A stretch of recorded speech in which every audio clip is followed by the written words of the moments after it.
Kenichi est un loser moyen de 40 ans qui n'a pas de petit ami parce qu'il est franchement laid et qu'il travaille tout le temps. Pendant ses jours de repos, il s'occupe de son potager et regarde des animes génériques isekai. Un jour, alors qu'il est en train de faire des achats en ligne, il disparaît soudainement, et l'instant d'après, il se retrouve dans une forêt. Grâce à l'espiègle nièce de Shrek, il n'a aucune idée de ce qui se passe, mais lorsqu'il voit les restes squelettiques d'un chevalier et des fleurs qu'il n'a jamais vues de sa vie, il se rend compte qu'il est loin de chez lui. Comme il a toujours été un minus, il essaie d'ouvrir une fenêtre d'état, et quand celle-ci lui apparaît en pleine figure, il panique et tombe par terre, maintenant certain qu'il est dans un autre monde. Sans l'aide du Truck-kun tout-puissant, Kenichi prend le temps de réaliser qu'il vit le rêve de tous les fans d'anime. Il consulte ensuite sa fenêtre de statut, qui ne contient que les options « boîte à objets » et « corbeille », et qui ne contient rien de tel que ses statistiques de base. Il y a aussi une autre option appelée « Shangri-La », qui est le nom du site d'achat en ligne que Kenichi utilise le plus souvent, car il ne fait pas confiance à Bezos pour les données de sa carte de crédit. Il est surpris de constater qu'il peut accéder au site à l'aide de sa fenêtre système et vérifie la boîte à objets en y plaçant une plante. Kenichi manipule un peu la fonction poubelle et découvre qu'il peut retirer les modes de bout de la plante et les jeter à l'extérieur sans faire sortir la plante. Soudain, il commence à avoir faim et décide d'essayer l'application Shopping, mais malheureusement, il n'a pas d'argent pour acheter quoi que ce soit. Il se demande s'il peut vendre quelque chose et essaie avec la plante dans sa boîte à objets. La boîte à objets lui indique qu'il s'agit d'herbes, mais pas de celles qui rapportent de l'argent. Kenichi pense qu'il n'y a plus d'espoir quand ses yeux tombent sur l'épée dans la poitrine d'un squelette. Il vend l'épée pour 98 000 yens, ce qui est plus que suffisant pour le nourrir pendant quelques jours. Il achète également une pelle pour creuser une tombe pour le guerrier mort, puis une bicyclette pour se déplacer rapidement dans la forêt et un monoculaire pour voir ce qui l'entoure. Il commence à chercher un campement et élabore un plan d'affaires pour vendre des produits du monde moderne aux paysans ignorants de la région. Un soir, alors qu'il dîne confortablement, il voit une bande de monstres ressemblant à des chiens s'approcher de lui. Il panique et commence à chercher des armes en ligne, mais comme l'application n'est pas basée en Amérique, il ne trouve rien d'utile. Il commence par lancer des feux d'artifice sur les monstres, mais cela ne les effraie pas beaucoup. Heureusement, il trouve un lance-pierre, une arme dont il sait se servir. Bien que sa visée soit pire que celle d'un Stormtrooper, il réussit à toucher quelques monstres après avoir gaspillé quelques balles, et il décide de battre en retraite rapidement.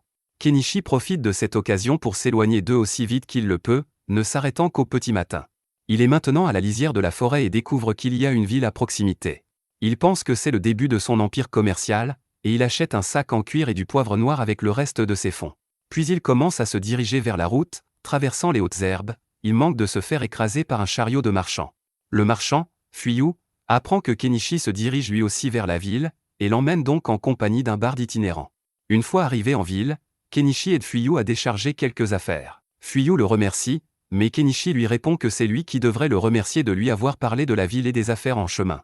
Pour remercier Fuyu, Kenichi lui donne le sac de poivre noir, ce qui rend Fuyu nerveux.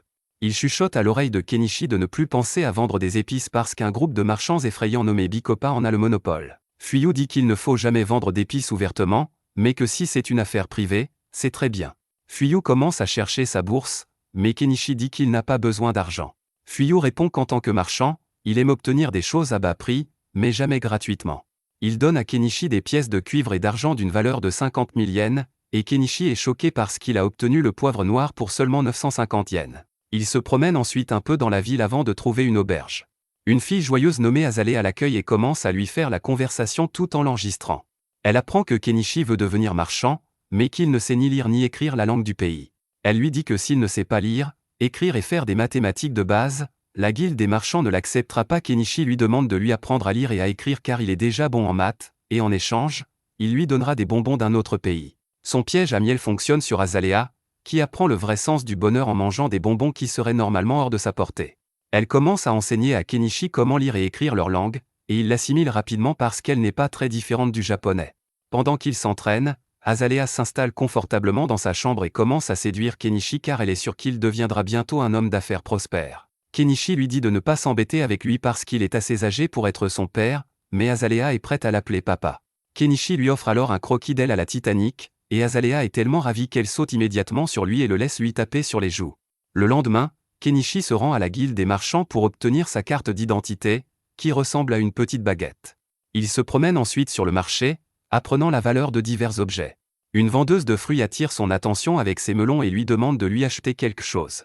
Kenichi ne connaît même pas les fruits de ce monde, mais il les achète et interroge Azalea à leur sujet plus tard. Elle lui parle des fruits et lui demande s'il a réussi à obtenir sa licence de marchand. Kenichi lui montre la baguette, et elle se met à sautiller de joie parce que son papa gâteau peut maintenant commencer à gagner de l'argent. Le lendemain, Kenichi fait un peu de menuiserie pour se créer une échoppe pendant qu'Azalea le surveille. Elle remarque les pinces à linge en bois et lui dit qu'il peut les vendre parce qu'il n'y a pas de bonnes pinces à linge ici. Kenichi se rend ensuite au marché et prend place à côté d'une vieille dame. Alors qu'il sort son stand de la boîte à objets, la femme est surprise et vient vérifier sa marchandise. Elle constate qu'il vend des objets de grande qualité, mais ce qui attire le plus son attention, ce sont les pinces en bois.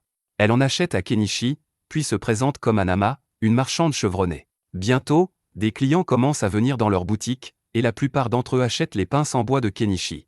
Grâce à cela, Anama fait plus d'affaires que d'habitude. Bientôt, un jeune homme blond entre dans sa boutique, et en voyant ses vêtements et son épée, Kenichi se rend compte qu'il doit être assez riche. L'homme s'intéresse au couteau et demande à Kenichi s'il a quelque chose de plus grand que les objets exposés. Kenichi commence à parcourir l'application de shopping pour trouver un couteau plus grand, et il trouve bientôt un couteau de chasse qui conquiert le cœur de l'homme. Il demande le prix, et voyant que le client aime trop le couteau de chasse, Kenichi le vend à une pièce d'or. Alors que l'homme se demande s'il doit acheter ce magnifique couteau à un prix élevé, une fourrure aux oreilles de chat apparaît devant Kenichi et commence à le renifler. Il est déconcerté, car il n'aime pas les fourrures, et la féline lui lèche le nez. C'est alors que ses amis arrivent et la giflent pour s'être mal comporté, et Kenichi découvre qu'il s'agit d'authentiques furies. Il est effrayé de les voir et se justifie en disant qu'il n'a jamais vu de gens à poil auparavant pour ne pas paraître raciste. Les félins veulent des tapis comme celui qu'il a placé en haut de son box, et Kenichi fait le calcul pour eux.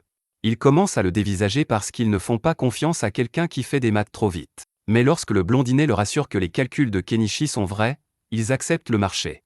Anama dit à Kenichi que les gens des bêtes sont dyslexiques en maths, et qu'ils ne devraient pas s'en préoccuper. D'un autre côté, le blond est également impressionné par l'honnêteté de Kenichi avec les naïfs, et il décide de lui acheter l'épée. Kenichi retourne ensuite à l'auberge et s'achète une meilleure chambre avec le bénéfice qu'il a gagné en une journée. Il commence à réfléchir à la fenêtre du système et à l'application d'achat et se demande comment tout cela fonctionne. Il ne comprend rien, même après avoir essayé, alors il décide de s'endormir. Quelques jours plus tard, Kenichi décide de vendre des bijoux bon marché, en espérant qu'ils soient suffisamment attrayants pour une riche dame. Anama est elle-même très impressionnée par la collection, et elle demande à Kenichi quel est son fournisseur, mais il lui répond que c'est un secret. Juste à ce moment-là, une femme de chambre qui avait acheté les pinces à linge hier se présente à nouveau à la boutique de Kenichi et commande 100 pinces en une seule fois. Kenichi est surpris par l'ampleur de la commande, mais il est heureux d'avoir de nouvelles affaires. Alors qu'il est occupé à compter les pinces, la femme de chambre commence à regarder les bijoux. Kenichi lui dit que chaque collier coûte 6 petites pièces d'argent, et la jeune fille est très surprise car c'est moins cher que ce qu'elle pensait.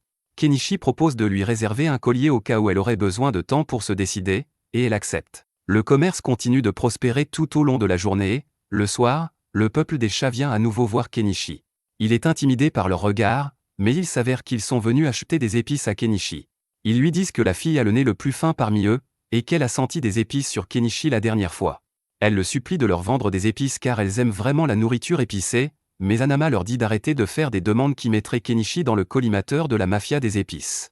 Kenichi affirme qu'il ne peut pas leur vendre d'épices, mais lorsque les chats se prosternent devant lui, il décide de trouver une échappatoire. Au lieu de leur vendre des épices, il décide de leur offrir un repas épicé au bord de la rivière. Anama lui demande si elle peut l'accompagner. Il accepte, et les chats ne perdent pas de temps pour attraper Kenichi et courir jusqu'à la rivière. Il fait déjà nuit lorsqu'ils atteignent la rivière, et pendant que Kenichi et Anama préparent les légumes et les épices, les chats pêchent du poisson pour eux.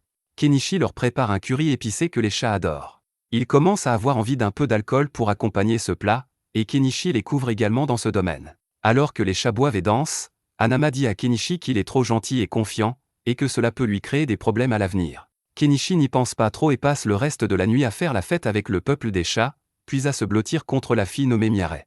Le lendemain matin, alors qu'il retourne à son auberge, Azalea devient jalouse en voyant les cheveux de Miaret sur sa chemise, et Kenichi commence à craindre de ne plus obtenir d'elle le Gluck Glock 3000. Quoi qu'il en soit, il s'installe à nouveau au même endroit quand soudain une jolie fille avec un complot défiant les lois de la gravité s'approche de lui. Kenichi s'éprend d'elle, puis il remarque la servante derrière elle. Il lui demande si elle est là pour acheter le collier, et elle le paie. La servante montre le collier à son maître, qui est impressionné d'apprendre qu'il s'agit d'un verre poli et non d'un diamant, malgré son apparence. Elle jette un coup d'œil aux autres colliers et demande à Kenichi s'il en a d'autres. Il en sort d'autres de sa boîte à objets, et la jeune fille reste sans voix. Elle se présente comme Primula, la fille du propriétaire de la prestigieuse Mallow Trading Company, et demande à Kenichi de rencontrer son père. Kenichi demande conseil à Hanama, qui lui dit que le propriétaire de la Mallow Company est un homme bon et respecté par tous les habitants de la ville. Kenichi saisit immédiatement l'occasion de nouer des liens avec un important groupe d'affaires. Sur le chemin du retour, Primula raconte à Kenichi qu'elle a essayé de copier ses pinces à linge en bois, mais que son artisan n'a pas réussi à obtenir le bon ressort. Kenichi n'y voit pas d'inconvénient, car il sait que ce genre de choses est inévitable dans le monde des affaires. Ils arrivent bientôt au manoir de Primula, et bien que Kenichi soit impressionné, Primula lui dit que ce n'est rien comparé au manoir des nobles. Kenichi rencontre alors le père de Primula, Monsieur Mallow, qui évalue les bijoux qu'il possède. Il lui révèle alors qu'il possède également une boîte à objets, et que c'est la principale raison pour laquelle son entreprise s'est développée. Après avoir bu du thé et plaisanté, Mallow passe aux choses sérieuses et demande à Kenichi de devenir le fournisseur exclusif de son entreprise. Kenichi lui demande pourquoi il ne lui achète pas les objets à bas prix pour les revendre plus cher, et Mallow lui répond que ce serait la chose la plus stupide qu'il puisse faire en tant qu'homme d'affaires. Il explique que cela nuira à sa relation avec Kenichi, ce qu'il ne veut pas. De plus, si l'un de ses rivaux profite de cette occasion pour signer un contrat d'exclusivité avec Kenichi, ce serait la pire des choses pour lui. Il dit qu'il croit qu'il faut établir une relation de confiance avec les marchands talentueux pour grandir ensemble et offre à Kenichi 50% des bénéfices de la vente des bijoux. Kenichi accepte volontiers le marché sans négocier et fournit de jolies broches à Mallow pour sa première livraison. Cependant, au lieu de les laisser faire des affaires avec elle, Primula décide de toutes les acheter pour elle-même. Elle offre à Kenichi 10 pièces d'or pour toutes les broches, et il lui faut un peu de temps pour réaliser qu'il obtient 2 millions de yens dans cette affaire. Maintenant qu'il dispose d'une bonne somme d'argent, Kenichi décide de s'acheter une maison en dehors de la ville afin de mener une vie calme et paisible. Il choisit une belle zone près de la frontière de la ville et achète une tondeuse à gazon pour couper l'herbe et créer un chemin accidenté. Il achète ensuite une tronçonneuse à essence pour abattre des arbres, ce qui lui prend toute la journée. Il décide de mettre les arbres dans sa boîte à objets, mais ils sont trop grands pour y entrer, c'est ce qu'elle a dit. Il les coupe donc en petits morceaux et se rend compte qu'il ne peut pas stocker d'objets de plus de 10 mètres de long. Il décide d'en rester là et, le lendemain matin, il commence à extraire les souches d'arbres du sol. Mais c'est beaucoup plus difficile que de couper les arbres à la tronçonneuse, et Kenichi abandonne avant même d'avoir exposé les racines du premier arbre. Il achète une mini-pelle d'occasion pour arracher les souches, mais cela lui coûte 1,2 million de yens, soit près de la moitié de sa valeur nette totale. De plus, il s'aperçoit que l'excavatrice a besoin de diesel pour fonctionner et qu'il n'y a pas de vente en ligne. La chose la plus proche qu'il puisse trouver est du carburant de camping, mais il est beaucoup plus cher que l'essence normale. Kenichi n'a pas d'autre choix que de continuer à investir de l'argent dans l'excavatrice s'il ne veut pas qu'elle devienne un tas de ferraille. Il achète également un générateur diesel pour voir si le carburant de camping peut l'alimenter, et il réussit à faire fonctionner le diesel et l'excavatrice. Plus tard dans la nuit, il prend un bain dans la rivière, mais les piqûres d'insectes sur toute sa main commencent à le démanger. Il se souvient qu'Azalée lui a dit d'acheter des pierres magiques anti-insectes au magasin d'outils situé à l'orée du marché et s'y rend le lendemain matin. Il trouve un vieux magicien qui tient la boutique et qui est très curieux de Kenichi après avoir appris qu'il vient d'un autre pays. Il dit à Kenichi qu'une pierre anti-moustique vaut 3 pièces d'argent, mais quand Kenichi lui donne des oranges, un fruit qu'on ne trouve pas dans ce pays, le vieil homme fait tomber le prix à 2 pièces d'argent. Plus tard, Kenichi ouvre à nouveau son magasin et Hanama lui dit que le vieil homme sait beaucoup de choses. Elle lui dit d'être en bon terme avec lui parce qu'il peut l'aider dans beaucoup de choses. Tout en discutant, l'attention de Kenichi se porte sur les avis de recherche accrochés au mur, et Hanama lui apprend qu'ils ont récemment augmenté la prime sur Shaga, le chef des bandits de la région. Kenichi ne se préoccupe guère de ce bandit et retourne sur son terrain après avoir réglé ses affaires de la journée. À l'aide de sa pelleteuse, il déterre facilement les souches d'arbres et aplanit la zone pour y poser les fondations de sa maison. Cependant, le problème est qu'il n'a pas beaucoup d'argent sur son compte après la récente séance de shopping, et qu'il doit économiser beaucoup avant de commencer à construire la maison de ses rêves. Kenichi se rend chez Mallow avec du sucre en poudre conservé dans le même pot que celui dans lequel il gardait les cendres de sa grand-mère. Mallow renifle le sucre et pense qu'il s'agit d'un produit de haute qualité, mais malheureusement, il ne peut pas l'acheter. Il explique que le pays détient le droit exclusif d'acheter du sucre et du sel, et que Kenichi ne peut donc pas le vendre à d'autres. Kenichi est déprimé en entendant cela, mais Mallow lui dit que les bijoux sont de plus en plus populaires parmi les nobles, alors Kenichi décide de ne s'occuper que de cela pour le moment. Il donne quelques broches à Mallow, ce qui lui rapporte 15 pièces d'or, soit 3 millions de yens. C'est plus qu'il n'en faut pour acheter une cabane en bois en ligne, qu'il commande sans même lire les détails. Ce n'est qu'après avoir reçu une pile de bois qu'il se rend compte qu'il doit construire la cabane lui-même. La dépression le frappe à nouveau, mais il se sent mieux après avoir lu les instructions et décide d'assembler la cabane lui-même, car cela semble assez facile. Heureusement, le peuple des chats passe bientôt dans la région et décide de l'aider pour le remercier d'avoir partagé le délicieux repas avec lui. Même avec leur aide, Il faut presque un mois à Kenichi pour construire la cabane tout en continuant son activité. Il organise une fête barbecue pour le peuple des chats à l'achèvement de sa maison, puis va à l'intérieur pour s'asseoir sur son lit, qui est à peu près la seule chose dans la cabane. Ensuite, il commence à meubler sa maison, ce qui lui prend encore un mois et beaucoup d'argent. Il fabrique une clôture en bois pour entourer la maison et le jardin. Il achète ensuite une salle de bain portative pour composter ses déchets en fumier. Il installe lui-même la plomberie dans la maison, puis achète des panneaux solaires et des batteries afin de disposer d'un approvisionnement constant en électricité. Pour couronner le tout, il achète une cuve de bain et prend son premier bain chaud depuis son arrivée dans ce monde. Une fois sa maison entièrement meublée, Kenichi se rend à l'auberge et annonce à Azalea qu'il a désormais son propre logement et qu'il ne restera donc plus ici. Il la remercie pour tout, et elle reste sans voix car elle ne pensait pas qu'il partirait si tôt. Le lendemain matin, Kenichi se rend à vélo dans la forêt et, à l'aide d'un réflexe numérique qu'il a récemment acheté, prend des photos de fleurs qu'il n'a jamais vues auparavant. Soudain, une flèche frappe son vélo et il s'écrase sur le sol. Avant même qu'il ait le temps de comprendre ce qui se passe, d'autres flèches se dirigent vers lui, mais heureusement il les esquive toutes. Alors qu'il se cache derrière un arbre, il entend des hommes-bêtes vivants dans la forêt parler de lui. Il n'aime pas Kenichi parce qu'il a construit une maison près de la forêt, et il décide de le tuer pour qu'il ne les dérange plus. Kenichi se rend compte qu'il n'est pas obligé de jouer les gentils avec ces connards racistes, et il utilise toutes les armes de son arsenal. Il commence par leur tirer dessus avec son lance-pierre, et même si sa précision est très faible, les dégâts sont suffisants pour assommer le Beast Folk en un seul coup.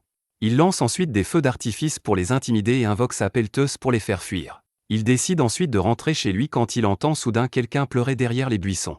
Il va voir qui c'est et, à sa grande surprise, c'est un énorme chat violet qui a été blessé par les flèches du Beast Folk. Kenichi veut l'aider, mais il craint de se faire mordre, alors il achète des coussins et les attache autour de son bras et de son cou. Il retire ensuite la flèche du corps du chat, qui n'essaie pas de se débattre, et se rend compte qu'il peut le soigner davantage. Il désinfecte la plaie avec de l'alcool, applique une crème antiseptique et donne au chat des analgésiques. Cependant, il n'est pas sûr que le chat puisse survivre dans la nature et il le ramène chez lui. Il s'inquiète de voir que le chat ne bouge même plus et, le lendemain matin, il va voir le vieux sorcier pour lui demander s'il y a un moyen de le guérir par la magie. Le vieux sorcier le traite de fou pour avoir essayé de sauver un lynx et lui suggère de vendre sa peau à la place. Kenichi ne veut pas faire cela, et c'est alors que la fillette Miare le trouve. Elle apprend l'histoire et lui dit que les lynx sont considérés comme des messagers de Dieu chez son peuple, et qu'elle veut le voir. Kenichi l'emmène chez lui et constate que le lynx sauvage est devenu un peu actif. Pour le remercier d'avoir sauvé le chat, Miare chasse quelques oiseaux et lui donne le Gluck Gluck 2000 la nuit. Après quelques jours, le lynx est complètement guéri et Kenichi le laisse en liberté. Il prend ensuite un peu de recul par rapport à son magasin et se concentre sur l'agriculture. Comme il a besoin de beaucoup d'eau, il décide de creuser un puits pour son propre usage, ce qui lui prend environ une semaine. Alors qu'il s'apprête à prendre un bain, Primula vient le chercher. Elle dit qu'elle était inquiète parce qu'il n'avait pas ouvert sa boutique depuis longtemps, mais heureusement, Miare lui a parlé de sa maison. Elle est surprise de voir tout ce qu'il y a autour de la maison, en particulier la pelleteuse. Kenichi ne peut pas lui dire la vérité, alors il dit que c'est son familier et lui demande de garder le secret sur le fait qu'il peut utiliser la magie. Primula le croit et accepte de garder son secret, puis Kenichi se rend compte que l'heure de la fermeture des portes de la ville est déjà passée. Primula lui dit qu'elle va rester chez lui et qu'elle n'a aucun problème à partager son lit. À ce moment-là, son regard se porte sur le tambour rempli d'eau, et en apprenant qu'il s'agit d'un bain, son visage s'illumine. Elle prend un bain mais s'effraie en entendant le bruit d'animaux sauvages et demande à Kenichi de rester près d'elle. Il lui donne ensuite un peignoir et une chemise de nuit, et Primula voit dans ces deux articles un énorme potentiel commercial. Elle dit à Kenichi qu'il devrait les vendre car ils seraient très populaires parmi les nobles, mais il lui répond qu'il ne veut rien faire avec ces gens consanguins qui pensent que le monde leur appartient. Il fait alors un croquis de Primula pour l'élever, ce qui la rend très heureuse, mais elle ne lui donne pas l'occasion de lui taper sur les joues. Le lendemain, alors qu'il se rend en calèche en ville, Kenichi se demande comment il va expliquer à Malo qu'il a passé une nuit avec sa fille, mais heureusement, Malo est une personne ouverte d'esprit, et il ne pose aucune question à ce sujet. Ils entrent et Kenichi montre à Malo les serviettes et les chemises de nuit sur l'insistance de Primula.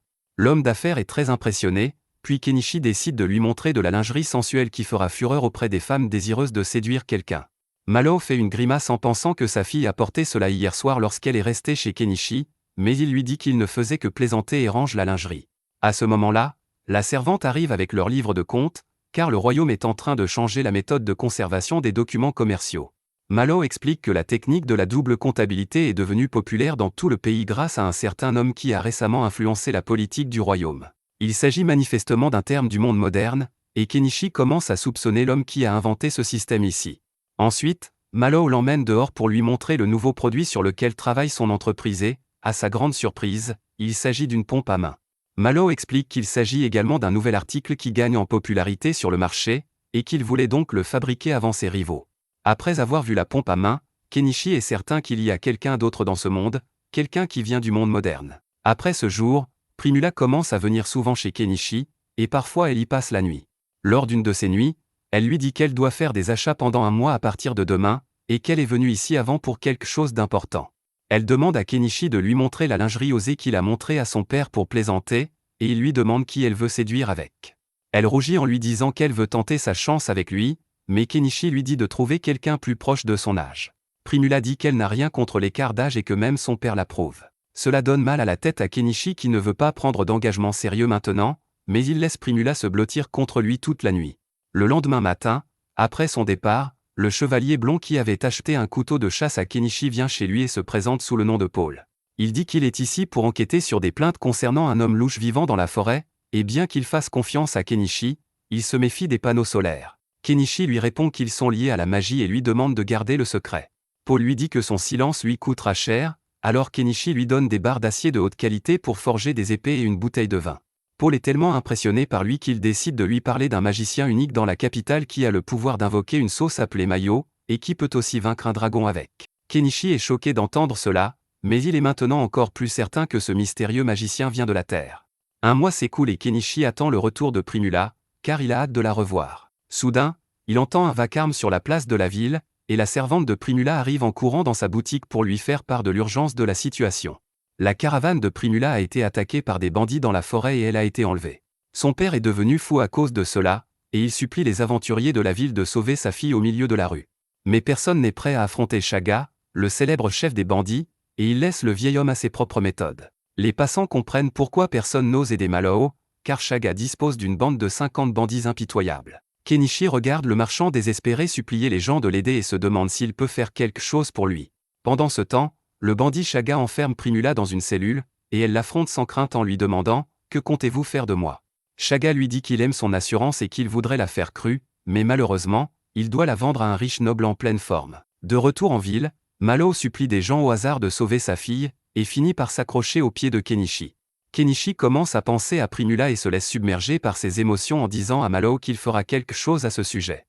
Il se rend compte qu'il a dit quelque chose qui n'est pas de son ressort, mais il ne peut pas laisser Primula se faire blesser. Il décide d'utiliser l'application de shopping pour trouver un moyen de la faire sortir et demande à Malo s'il peut lui donner un peu d'argent pour commencer. La secrétaire de Malo lui donne immédiatement un sac rempli de pièces d'or, et Kenichi l'utilise pour acheter un camion afin d'atteindre rapidement la base de Shaga. Il demande à tout le monde de faire de la place parce qu'il va utiliser la magie d'invocation et commence à chanter « Fat, Juicy, and wet, gras, juteux et mouillé » pour l'effet dramatique. Sur ce, il achète un camion de 2 millions de yens, et tout le monde est abasourdi.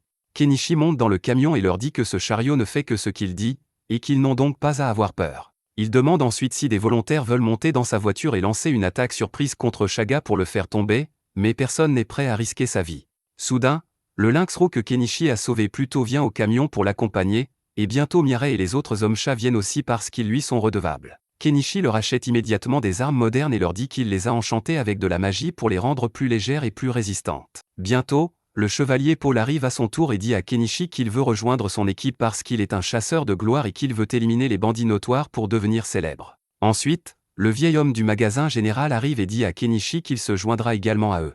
Kenichi rejette d'abord le vieil homme en disant qu'il aura besoin d'une aide médicale avant même qu'ils n'atteignent leur destination, mais le vieil homme révèle qu'il a été un aventurier digne de ce nom dans le passé. Il utilise la magie du feu pour montrer qu'il a toujours le chien en lui, et Kenichi n'a aucun problème à le laisser entrer. Le volontaire suivant est encore plus choquant pour lui car il s'agit d'Anama, qui dit qu'elle ne peut pas se battre, mais qu'elle peut au moins donner les premiers soins et apporter un soutien moral. Kenichi décide d'emmener la vieille femme, pourquoi pas, et demande ensuite si quelqu'un d'autre veut se joindre à eux. La foule se disperse parce qu'elle n'est même pas intéressée, mais Malo demande à Kenichi de l'emmener avec lui. Kenichi dit au vieil homme de rester à la maison car quelqu'un doit préparer l'accueil de Primula. Après cela, Kenichi s'inscrit en tant qu'aventurier et entreprend la quête pour vaincre Shaga.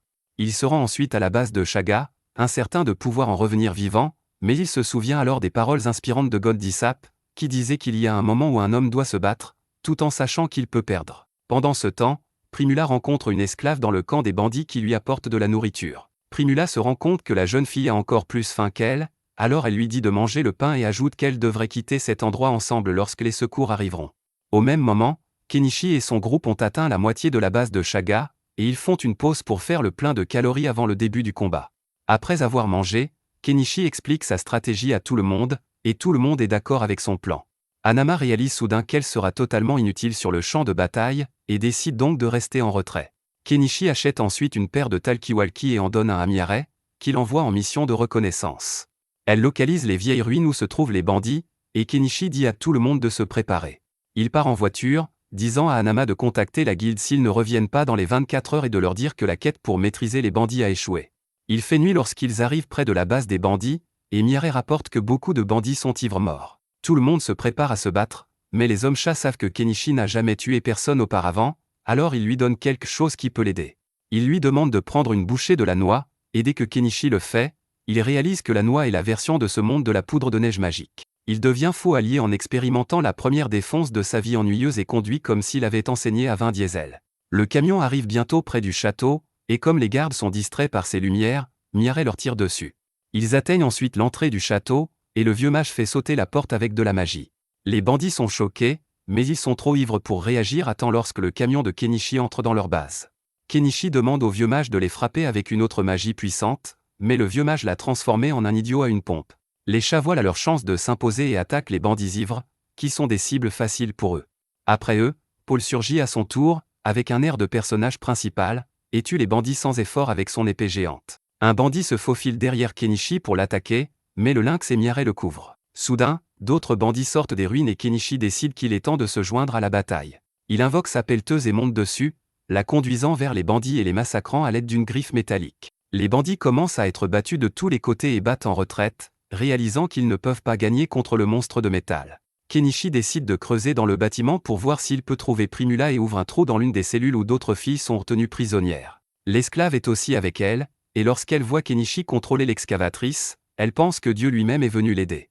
Kenichi jette un coup d'œil hors de l'excavateur pour voir que Primula n'est pas avec les femmes, puis Shaga lui dit de lever les yeux car il a la fille en otage en ce moment même. Il dit à Kenichi et aux autres de rester à terre s'ils ne veulent pas que Primula meure, puis il déchire ses vêtements en disant que s'il avait su que cela arriverait, il se serait déjà amusé avec elle. Primula est dégoûté par le bandit, mais Kenichi reste calme et élabore un plan. Il achète un pointeur laser de qualité militaire et parle doucement à Miare, lui disant de suivre le point rouge sur le corps de Shaga, et quand il sera aveuglé par le laser, ce sera l'occasion d'attaquer. Il remonte progressivement le long du corps de Shaga avec le pointeur laser, et avant même qu'il ne puisse se douter que quelque chose ne va pas, le laser touche son œil, l'aveuglant. Miare lui tire immédiatement dessus, mais sa flèche n'atteint que l'épaule de Shaga. Primula se précipite aux côtés de Kenichi, et Shaga tente de l'attaquer plutôt que de la laisser partir, mais une puissante force magique le pousse sur le côté et le projette en bas de l'immeuble. Il se retrouve en face de Miare, et cette fois, elle lui tire une balle dans la tête, le tuant. Au même moment, Primula atteint Kenichi et le serre dans ses bras. Il est encore sous l'effet de la noix magique et sent monter l'épée entre ses jambes, mais il parvient à contrôler ses pulsions. Il envoie ensuite l'un des hommes-chats informer Hanama qu'ils ont réussi. Ensuite, il creuse un puits pour les filles qui étaient gardées par les bandits et leur donne des vêtements à porter après leur bain. Pendant ce temps, il trouve l'esclave allongé sur le lynx et demande à Primula de lui donner un bain. Il achète ensuite une paire de ciseaux pour lui couper les cheveux, et la capitaliste Primula y voit immédiatement une opportunité commerciale. Elle s'accroche à Kenichi, sans s'apercevoir qu'elle vient de faire tomber sa serviette, et demande s'ils peuvent la vendre au marché. Les autres filles lui rappellent qu'elle a fait tomber sa serviette, et Primula court immédiatement se couvrir. Une fois que tout le monde a fini de nettoyer, Kenichi achète une jolie robe pour la fille, qui se présente sous le nom d'Anne. Elle trouve aussi la lettre du noble qui a dit à Shaga d'enlever Primula, ce qui fait comprendre à tout le monde pourquoi la guilde était si réticente à prendre l'affaire en main. Ensuite, ils vont chercher Hanama, qui s'émeut en voyant qu'ils sont tous en vie. Ils retournent à la cachette des bandits pour y passer la nuit, et Kenichi s'endort avec Primula et Anne à ses côtés. Le lendemain, Kenichi retourne à la ville avec Primula et d'autres à ses côtés.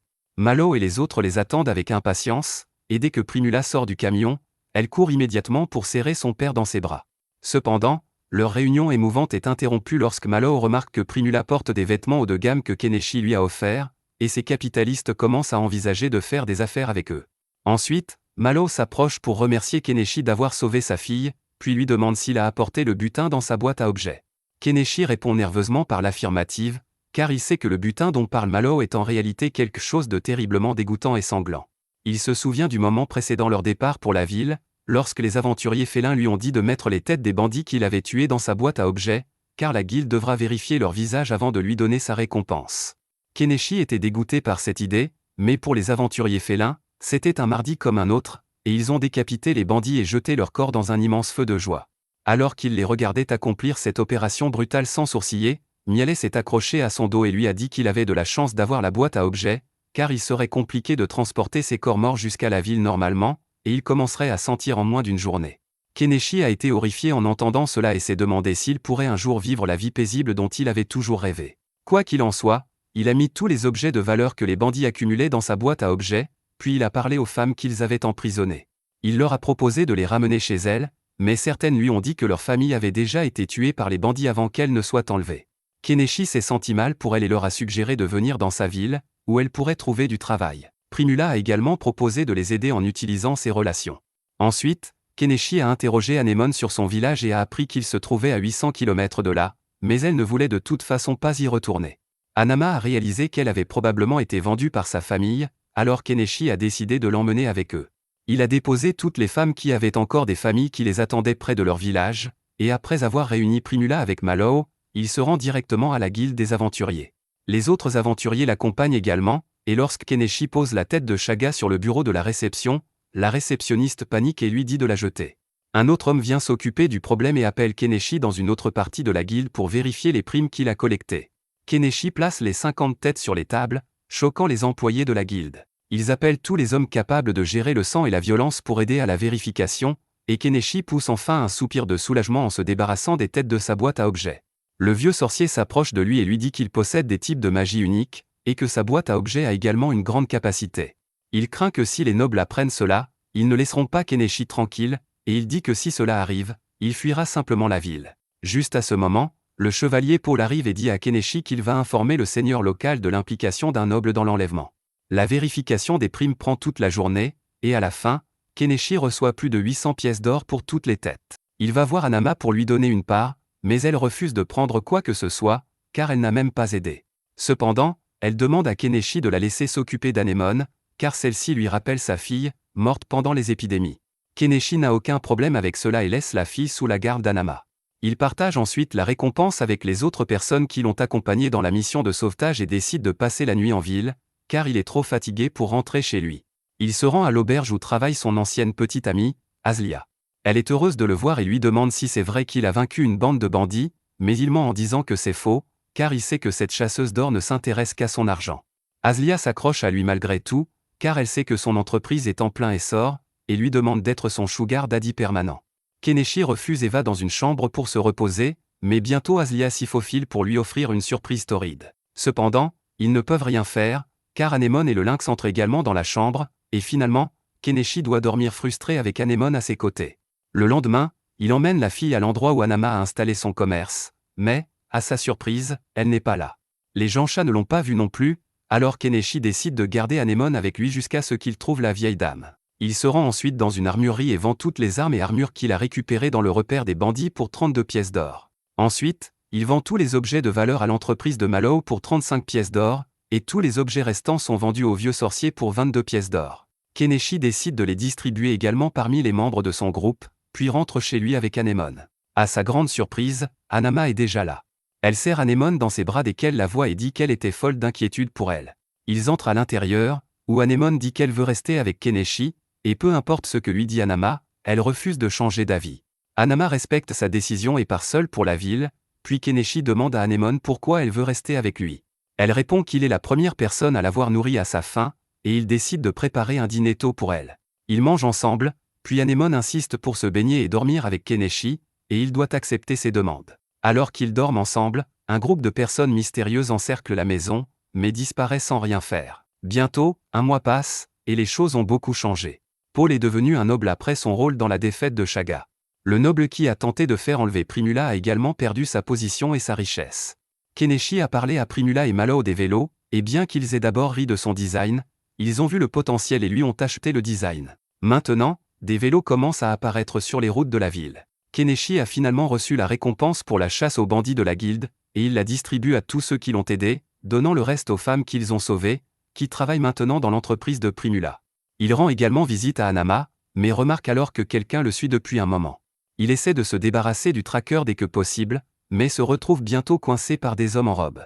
Il se précipite dans une ruelle étroite et jette des objets sur son passage pour les ralentir, mais leur carrosse bloque la sortie de la ruelle, et il se rend compte qu'il n'y a pas d'issue. Les hommes en robe le rattrapent et lui disent de monter, car leur employeur veut le rencontrer. Ils lui disent qu'il ne pourra pas invoquer sa bête métallique géante à l'intérieur du carrosse, et Keneshi semble coopérer, mais il invoque alors des feux d'artifice et les lance tout autour. Les hommes en robe sont surpris, et Keneshi et Anemone rampent sous le carrosse pour atteindre la rue principale. Les hommes dégainent leurs épées, mais Keneshi sort également une arbalète et leur dit de s'arrêter. Réalisant que tout le monde les a vus, les traqueurs décident de battre en retraite, et en quelques secondes, Malo arrive avec son carrosse pour sauver Keneshi. Il lui dit qu'il s'agit probablement de l'œuvre d'un noble de la faction anti-monarchie et lui suggère de rencontrer le seigneur local à ce sujet, car ce n'est pas un mauvais homme. Cependant, Keneshi pense que s'il rencontre le seigneur, celui-ci lui demandera de payer des taxes, et c'est la dernière chose qu'il veut faire. Malo le dépose à la porte de la ville, et Keneshi décide qu'il est temps pour lui de dire au revoir à cette ville. Pendant ce temps, Malo rentre chez lui et dit à Primula que Keneshi va probablement quitter la ville, car les choses sont devenues un peu compliquées pour lui ici. Elle décide de le suivre où qu'il aille, et le lendemain matin, elle court jusqu'à sa maison pour découvrir que Keneshi est déjà parti et a emporté toute sa maison avec lui.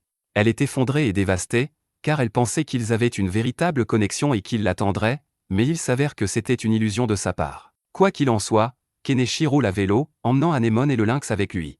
Il tombe sur le marchand Fuyou, qu'il a rencontré pour la première fois lorsqu'il est arrivé dans cette ville. Il s'arrête pour discuter avec lui, et Fuyou le bombarde de questions sur ce vélo et la fille. Keneshi lui dit qu'Anemone et le lynx sont sa famille, et qu'ils partent en voyage à travers le pays pour trouver un endroit où vivre une vie paisible. De nombreux jours ont passé depuis que Keneshi et son groupe ont commencé leur voyage, et maintenant ils sont assez proches d'une autre grande ville. Keneshi attrape quelques poissons dans la rivière et en fait des boulettes de poissons pour le déjeuner, puis utilise un drone pour explorer le terrain devant eux.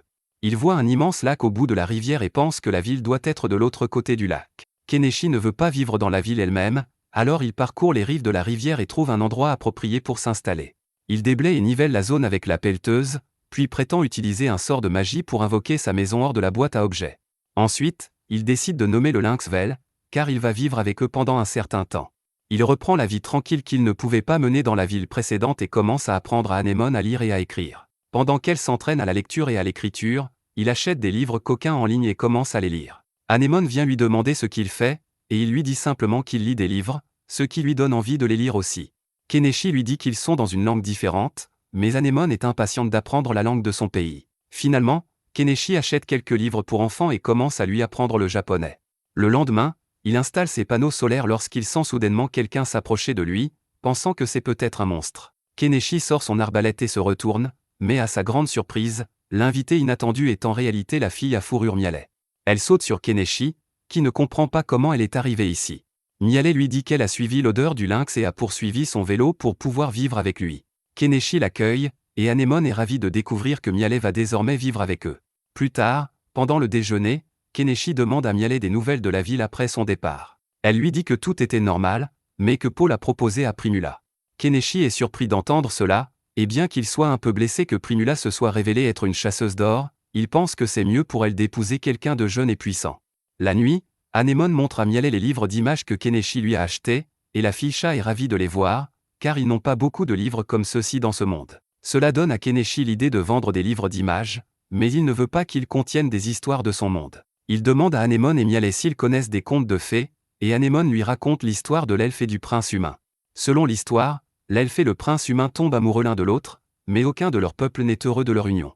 Ils attaquent le couple et les tuent presque, mais au dernier moment, les fées interviennent et téléportent les amoureux dans un endroit sûr de la forêt, où ils vivent heureux pour toujours. Keneshi aime l'idée, et le lendemain, il commence son entreprise d'impression et crée 2 livres d'images en noir et blanc avec l'histoire qu'il a entendue la nuit précédente. Il en donne un exemplaire à Anemone et Mialet, qui sont ravis de les recevoir. Soudain, Keneshi remarque un bateau qui se dirige vers eux, et il dit immédiatement à Mialet et Anemone de rentrer à l'intérieur au cas où les gens seraient dangereux. Il se précipite ensuite vers le lac avec son arbalète et ordonne aux personnes dans le bateau de s'arrêter et de s'identifier. L'homme lui dit de ne pas tirer, car il n'est pas là pour lui faire du mal. Il dit qu'ils vivent dans le village de l'autre côté du lac et sont simplement venus vérifier si les personnes vivant ici étaient des bandits. Keneshi lui montre sa carte de marchand pour dissiper ses doutes et explique qu'il porte des armes car il y a eu des problèmes dans la dernière ville qu'il a visitée. Soudain, Le lynx arrive et commence à se blottir contre Keneshi, et en voyant cela, l'homme-chat qui ramait le bateau est convaincu que Keneshi est un homme bon. Son partenaire est d'accord avec lui et se présente comme Croton. Il vient voir la maison de Keneshi et décide d'acheter un livre d'images pour sa fille. Keneshi passe les jours suivants à cueillir des herbes médicinales dans la région et à repousser les limites des espèces alors que lui et Mialet font des exercices pour adultes dans les bois. Il commence également à travailler sur la fabrication de biodiesel à partir de déchets pour réduire ses dépenses en carburant, et c'est un succès. Une fois cela fait, il décide de visiter la ville voisine, et Mialet le guide car elle y est allée plusieurs fois. Ils se rendent d'abord à la guilde des aventuriers, et Keneshi ne peut pas détacher ses yeux des seins de la réceptionniste, ce qui met Mialet et Anémone en colère. Il lui donne sa carte de guilde pour s'inscrire ici, et la réceptionniste panique en apprenant qu'il est celui qui a vaincu Chaga.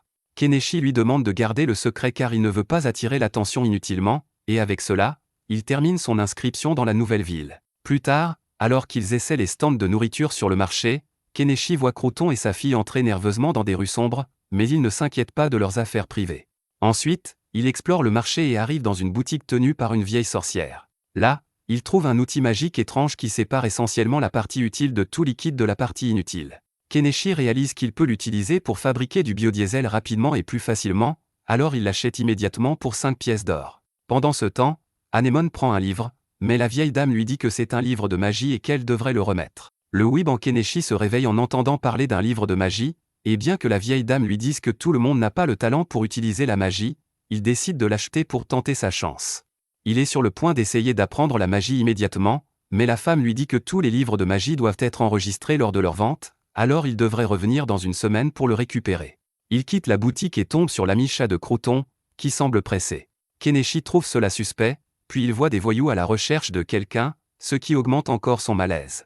Il ne veut pas être mêlé à ce problème, mais c'est à ce moment-là qu'il entend un cri de fille et découvre que les voyous ont coincé Croton et sa fille. Ils sont sur le point de l'attaquer, et Anémone supplie Keneshi de les sauver. Il ne veut pas d'ennui, mais il ne peut pas montrer son côté pathétique à Anémone non plus, alors il demande à Mialet de s'occuper d'elle pendant qu'il va arrêter les voyous. Il achète un masque de médecin de la peste pour les effrayer juste avec son aura, puis leur lance des pétards, disant que c'est sa puissante magie qui peut les réduire en cendres. Les voyous ont tellement peur qu'ils s'enfuient, puis Keneshi enlève son masque pour dire à Croton qu'il est en sécurité. Soudain, son ami chat arrive également et s'excuse pour son retard, mais il est soulagé de voir Croton et la fille en sécurité. Ils se rendent sur la place de la ville pour reprendre leur souffle, et Croton révèle qu'il était un fonctionnaire du gouvernement et a arrêté des membres de la mafia des épices. La mafia des épices lui en veut depuis, et les personnes qui l'ont attaqué aujourd'hui étaient de ce groupe. Keneshi dit que tout est bien qui finit bien, puis Croton présente sa fille Marie au marchand qui a vendu le livre d'images. Marie remercie Keneshi pour le livre, et Anémone se vante d'avoir aidé à le faire. Marie veut aussi aider maintenant, et Anémone demande à Keneshi en son nom. Il accepte car Marie est la première amie d'Anémone du même âge et l'invite chez eux. Quelques jours plus tard, Croton vient avec toute sa famille. Marie et Anémone deviennent très proches lors de cette rencontre, et après cela, elles se rendent souvent visite et aident Keneshi à créer de nouveaux livres d'images. Puis un jour, Croton arrive en courant chez Keneshi et dépose une bourse pleine d'argent sur le pas de sa porte, le suppliant de lui vendre des médicaments car Marie a de la fièvre. Il dit que la maladie est locale à cette région, et que la plupart des gens qui l'attrapent ne survivent même pas une journée entière. Anémone s'inquiète en entendant cela, et Mialet suggère qu'il devrait demander à la sorcière d'utiliser la magie de guérison. Croton dit qu'il n'a pas assez d'argent pour l'engager, mais Keneshi lui dit qu'il fera quelque chose. Il achète un médicament contre la fièvre pour enfants et le donne à Croton pour que la fièvre de Marie reste sous contrôle pendant qu'il part chercher la sorcière. Ils arrivent à la maison assez tard dans la nuit, et la vieille femme dit que la magie de guérison ne peut pas soigner cette maladie, et que le seul médicament connu qui fonctionne est fabriqué à partir des graines d'une fleur blanche trouvée près de la source au milieu de la forêt. Keneshi décide de s'y rendre immédiatement, et Croton et son ami chat l'accompagnent. Cependant, il ne remarque pas que les voyous de tout à l'heure ont localisé la maison de Croton, et il voit cela comme une chance de se venger. Pendant ce temps, Keneshi et Croton atteignent rapidement la source d'où la rivière prend naissance et commencent à chercher la fleur blanche spéciale. L'ami chat de Croton remarque que quelqu'un s'approche d'eux, et Keneshi sort immédiatement son arbalète pour se défendre, mais heureusement, ce n'est que son lynx de compagnie, Vel. Keneshi achète alors un canot pneumatique et se dirige vers le centre de la source, où il trouve les fleurs blanches. Il en collecte rapidement les graines et les remet à Croton, lorsque Vel et l'homme chassant des bêtes hostiles s'approchaient d'eux. Alors que les monstres les encerclent de tous les côtés, Keneshi réalise que ce sont les loups sauvages qu'il a déjà affrontés par le passé. Il sait qu'ils n'ont pas de temps à perdre, alors il achète une paire d'épées et les donne à Croton et à son ami, leur disant de percer les loups et de rentrer chez eux aussi vite que possible. Il décide de rester pour arrêter les loups, Mais Croton ne pense pas que ce soit une bonne idée. Keneshi lui dit de s'inquiéter davantage pour sa fille en ce moment, puis lance un puissant feu d'artifice sur les loups, les repoussant. Il continue de les repousser avec les feux d'artifice bruyants, et Croton rentre chez lui. Cependant, les loups changent rapidement de direction et se dirigent vers lui. Keneshi se demande pourquoi les loups ciblent Croton, et il s'avère que les voyous qui veulent se venger de lui sont derrière tout cela. L'un d'eux utilise un sifflet à chien pour contrôler les loups, et pendant que Keneshi et les autres combattent les loups, Vel repère les voyous. Elle les attaque et neutralise l'homme au sifflet, donnant à Croton et à son ami la chance de s'enfuir. Au moment où l'homme au sifflet récupère son sifflet, Croton est déjà hors de portée des loups. Soudain, le sol commence à trembler, et les loups s'enfuient alors que le père de tous les monstres de la forêt sort. L'ours cornu féroce assomme l'homme au sifflet d'une gifle, et ses partenaires se pissent dessus et s'enfuient. L'ours tourne alors son attention vers Keneshi, qui est à 2 doigts de se faire dessus, mais il parvient à invoquer son arbalète et à tirer un coup chanceux dans l'œil de l'ours. Profitant de cette chance, Vel attaque l'ours, mais elle ne peut pas faire beaucoup de dégâts. Keneshi décide d'effrayer l'ours en lui lançant des feux d'artifice très puissants, mais il rate son coup. Cependant, il a l'armure scénaristique active aujourd'hui, et l'ours attrape les bombes avec sa bouche. Les bombes explosent dans sa bouche, lui infligeant de sérieux dégâts, et le reste est un jeu d'enfant. Keneshi invoque rapidement sa pelleteuse, assène un coup plein à la tête de l'ours pour le tuer, puis le range dans sa boîte à objets. Il voit ensuite l'homme au sifflet inconscient sur le sol, et après cela, il rentre rapidement chez Croton. Il découvre que Marie est hors de danger maintenant, et Croton le remercie sincèrement d'avoir sauvé la vie de sa fille. Keneshi demande à Croton de sortir pour une discussion privée et lui explique qu'il a sauvé l'homme au sifflet plus tôt et l'a fait promettre de ne plus attaquer Croton ou sa famille. L'homme au sifflet a accepté, mais il a également dit que beaucoup de gens en voulaient à Croton, et que s'il voulait être en sécurité, il devrait simplement déménager ailleurs. Croton dit qu'il n'a nulle part où aller car toute ville ayant un cartel des épices sera dangereuse pour lui. Keneshi a une idée à ce sujet, et il suggère à Croton d'aller sur le territoire de Paul, qui est un nouveau noble et a donc besoin de gens. Il dit qu'il peut écrire une lettre de recommandation et assure à Croton que Paul est un bon gars, et il décide d'en parler à sa famille. Le lendemain, Keneshi raconte à Mialet et Anémone ce qui s'est passé la nuit dernière. Après cela, Croton et son ami partent pour le territoire de Paul pour s'y installer, tandis que Marie et sa mère restent jusqu'à ce qu'elle soit complètement rétablie. Alors que Keneshi et Mialet sont à l'extérieur de la maison, ils sentent soudainement quelqu'un à proximité, et Keneshi découvre que c'est l'homme au sifflet de la veille, qui est là pour les informer qu'il a tenu sa promesse et a tué des gens qui voulaient du mal à Croton. Après cela, Keneshi se rend à la guilde des aventuriers pour vendre toutes les parties de l'ours monstrueux qu'il a chassé, sauf la pierre magique et sa viande. Mais le boucher lui dit qu'il faudra quelques heures pour la traiter. Keneshi décide de revenir plus tard pour la récupérer, mais alors qu'il traverse le marché, il ressent un frisson dans le dos pour une raison qu'il ignore. La vérité est que Primula est là à sa recherche, et elle était juste à l'intérieur du magasin près de Keneshi. Il décide de chasser ce sentiment et rentre chez lui pour utiliser l'appareil magique qu'il a acheté à la vieille dame pour créer du biodiesel rapidement. Cela fonctionne parfaitement, puis Keneshi retourne au marché pour d'autres tâches. D'abord, il récupère le livre de magie chez la sorcière, puis se rend à la guilde pour récupérer la viande et l'argent pour les parties de l'ours. Alors qu'il rentre chez lui, Primula le repère sur le marché, et Keneshi ressent à nouveau ce frisson. Il se demande si quelqu'un en veut à sa vie et décide de rentrer rapidement, mais Primula lui attrape alors le bras, et il craint que sa vie ne soit sur le point de se terminer. Cependant, lorsqu'il se retourne et voit le visage en colère de Primula, il a encore plus peur pour une raison quelconque. Il lui demande ce qu'elle fait ici, et Primula l'embrasse soudainement, l'appelant cruel et sans cœur pour être parti sans dire au revoir. Il répond que cela aurait causé des problèmes à son entreprise s'il était attrapé par des nobles, mais Primula lui dit que ce n'était pas sa responsabilité.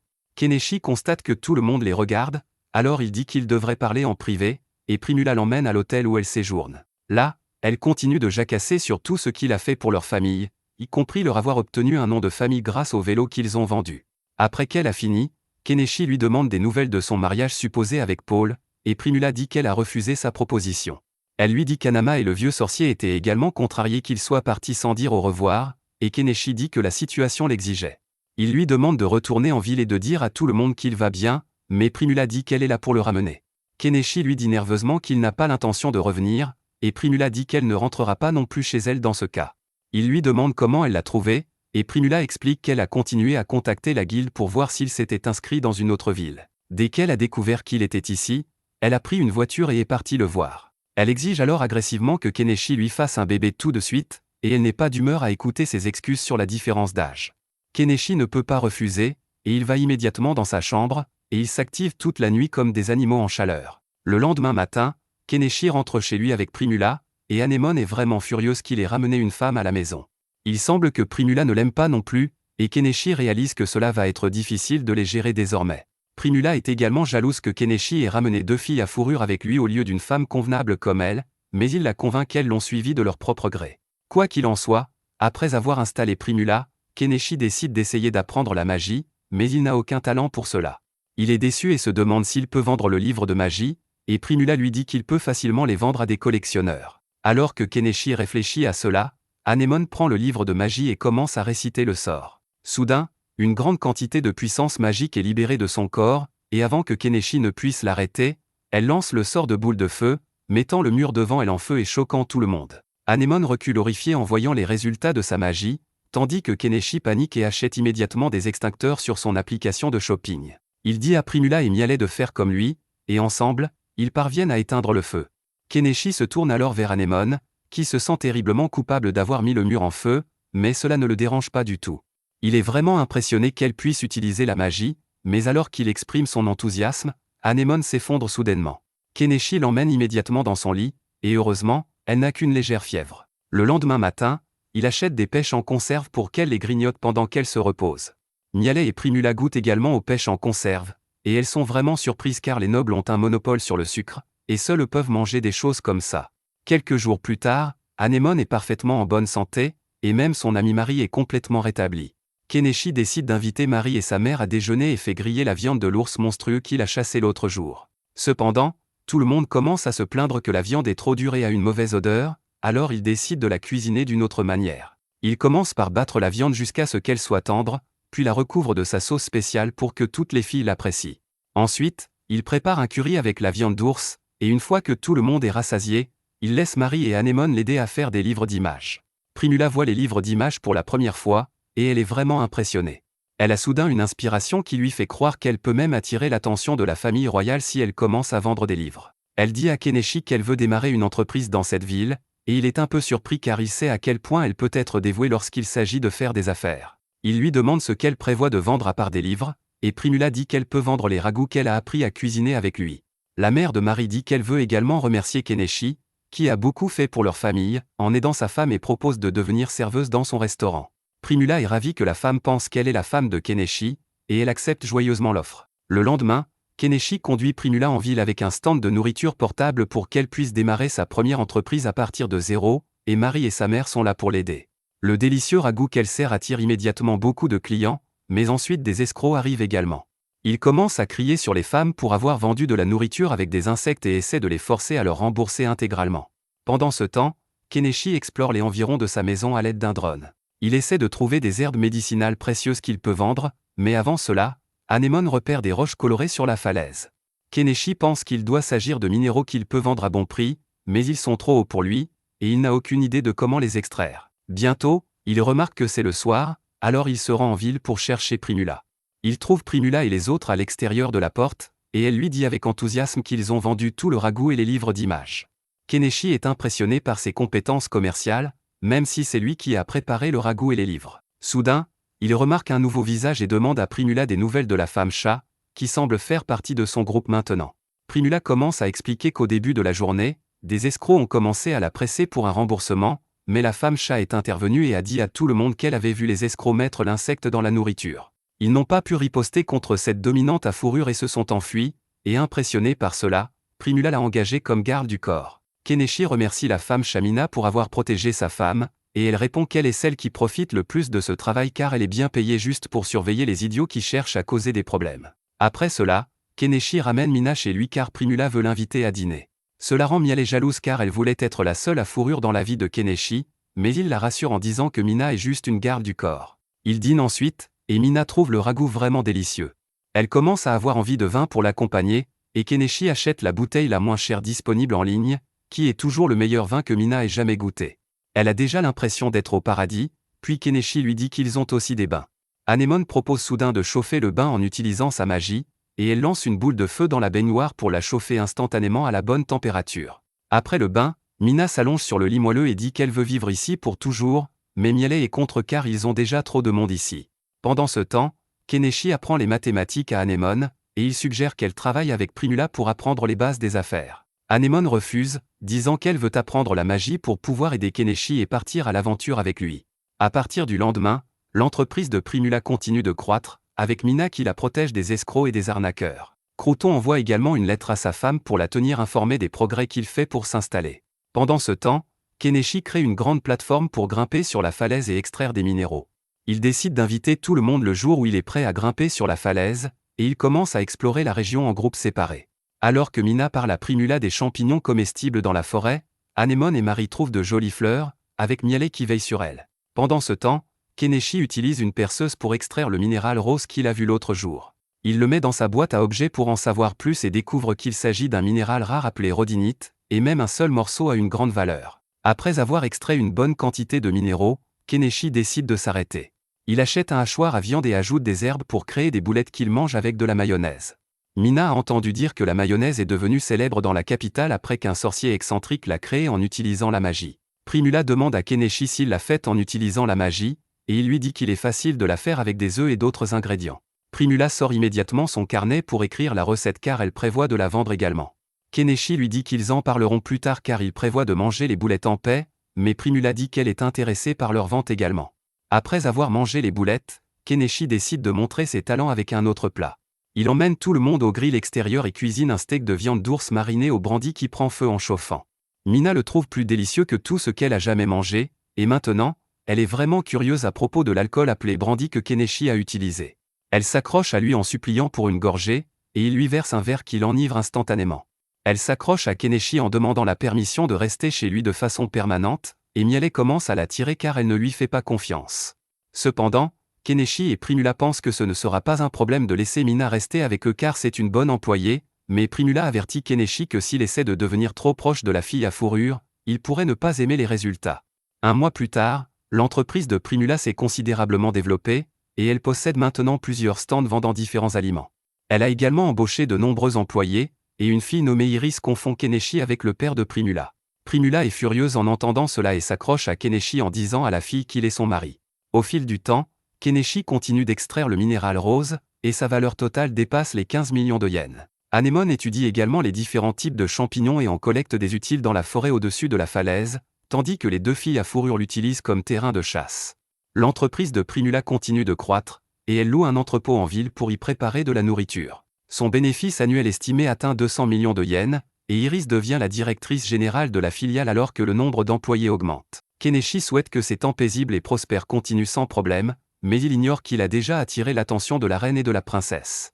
Peu de temps après, Primula visite le manoir du vicomte Yupa, qui gouverne la ville, et rencontre sa femme, qui a beaucoup entendu parler de son entreprise. Pendant ce temps, Keneshi emmène Anemone dans la boutique de la vieille sorcière, et celle-ci lui dit qu'elle a un livre de sorts d'explosion qui pourrait l'intéresser. Keneshi se souvient du vieux mage de la ville précédente utilisant la magie d'explosion, et étant fan de Konosuba, il ne peut jamais refuser la magie d'explosion. Il achète immédiatement le livre, et la vieille femme lui offre un livre de sorts contenant de la magie domestique gratuitement car Anemone semble intéressée. Plus tard, pendant le dîner, Primula dit à Keneshi que la femme du vicomte veut une belle broche. Elle a visité la ville précédente et a vu une noble se vanter de la broche qu'elle a obtenue de la Malo Trading Company, ce qui a rendu la femme jalouse. Keneshi sait déjà à quel point les femmes sont jalouses lorsqu'elles voient quelqu'un d'autre avec de meilleurs bijoux, et il achète immédiatement une broche sur l'application de shopping en ligne. Primula constate que le visage d'une femme est dessiné sur la broche, ce qui est déjà rare dans ce monde, et en plus, la silhouette de la femme correspond à celle de la femme du vicomte. Keneshi n'est pas vraiment impressionné par cela, et il dit à Primula qu'elle peut dire à la riche noble que cette broche a été spécialement conçue pour elle et lui facturer un supplément. Le lendemain, après que Primula est parti travailler avec sa garde du corps, Mialet parle à Keneshi d'un donjon à proximité et suggère qu'ils essaient de l'explorer. Keneshi est vraiment excité en entendant que les donjons existent vraiment dans ce monde, et il dit que Mialet aurait dû lui en parler plus tôt. Elle se plaint qu'elle ne voulait pas que Mina en entende parler car elle essaierait de les accompagner. Eh bien, maintenant Anemone a entendu parler du donjon, et elle veut venir avec Keneshi, qui lui dit que ce sera dangereux car il y a beaucoup de monstres là-bas. Anemone fait une crise de colère car elle apprend la magie pour pouvoir partir à l'aventure avec Keneshi, et il est obligé de la laisser venir. Bientôt, les trois, ainsi que le lynx, se rendent à l'entrée du donjon. Une fois à l'intérieur, ils trouvent ces murs brillants à la lumière des torchets. Tout le monde est fasciné par les murs de la grotte et les structures à l'intérieur du donjon, et Keneshi prend beaucoup de photos. Bientôt, il trouve un cristal scintillant sortant du mur du donjon, et il invoque immédiatement sa perceuse pour le prendre avec lui. Anémone et les autres trouvent le bruit fort de la perceuse dérangeant, et Keneshi dit à Mialet de l'emmener ailleurs pour le moment. Soudain, Mialet sent quelqu'un s'approcher d'eux et alerte Keneshi attend alors qu'un monstre araignée géant sort de l'obscurité. Keneshi invoque immédiatement son arbalète et tire sur l'araignée, mais la flèche rebondit sur sa peau dure. Mialet parvient à toucher l'œil de l'araignée du premier coup, et Keneshi réalise que c'est le point faible du monstre. Il demande à Anémone de viser une boule de feu sur les yeux de l'araignée, mais elle a peur et ne peut même pas bouger. L'araignée tire des toiles sur eux, et Mialet parvient à toutes les esquiver tout en portant Anémone. Keneshi réalise qu'ils ne sont pas prêts à combattre le monstre maintenant, alors il lance des pétards pour le distraire avant d'invoquer son vélo et de s'enfuir. Une fois à l'extérieur du donjon, Keneshi réconforte Anémone nerveuse, lui disant qu'elle s'est bien débrouillée pour une première fois. La nuit, pendant que tout le monde prend un bain, Mina apprend l'excursion de Keneshi dans le donjon, et elle est furieuse que Mialet ne lui en ait pas parlé avant de partir. Keneshi leur dit d'arrêter de se disputer car il doit retourner chercher sa machine et les cristaux, et Mina dit qu'elle viendra avec lui cette fois. Keneshi lui rappelle que son travail est de protéger Primula, mais Primula dit qu'elle est un peu fatiguée, alors elle prendra quelques jours de congé.